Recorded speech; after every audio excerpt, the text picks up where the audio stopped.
'Twas the night before Christmas, and all through the house not a creature was stirring, not even a mouse. The stockings were hung by the chimney with care, and hopes that St. Nicholas soon would be there. The children were nestled all snug in their beds, while visions of sugar plums danced in their heads. And Mamma in her kerchief, and I my cap. We just settled down for a long winter's nap, when out of the lawn there rose such a clatter. I sprang from my bed to see what was the matter. Away to the window I flew like a flash, tore open the shutters and threw up the sash. The moon on the breast of the new-fallen snow gave the luster of midday to objects below.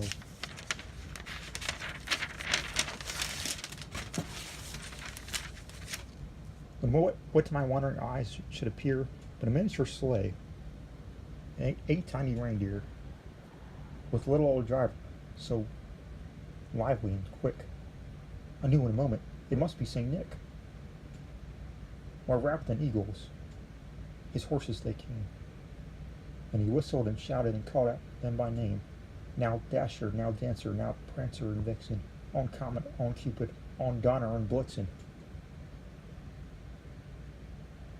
To the top of the porch, to the top of the wall, now dash away, dash away, dash away all. As leaves that before the wind, the wild hurricane fly. When they meet with an obstacle mount to the sky. So up to the housetop, the coursers they flew, with the sleigh full of toys and St. Nicholas too. And then in a twinkling I heard on the roof the prancing and pawing of each little hoof. As I drew it in my head, I was turning around. Down the chimney St. Nicholas came with a bound. He was dressed all in fur from his head to his foot, and his clothes were all tarnished with ashes and soot.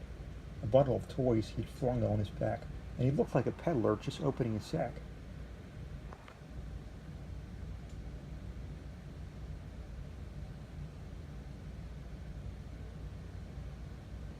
His eyes, how they twinkled. His dimples, how merry. His cheeks were like roses, his nose like a cherry. His droll little mouth was drawn up like a bow, and the beard on his chin was as white as the snow. The stump of his pipe he held tight in his teeth, and the smoke encircled his head like a wreath. He had a broad face and a round little belly that shook when he laughed like a bowl full of jelly. He was chubby and plump, a right jolly old elf, and I laughed when I saw him, in spite of myself. A wink of his eye and twist of his head soon gave me to know that I had nothing to dread. He spoke not a word, but went straight to his work, and filled all its stockings in a turn with a jerk, and laying his finger aside of his nose, and giving a nod up the chimney he rose. He sprang to his sleigh, to his team gave a whistle, and away they all flew like the down of a thistle. But I heard him exclaim, ere he drove out of sight, "Happy Christmas to all, and to all a good night."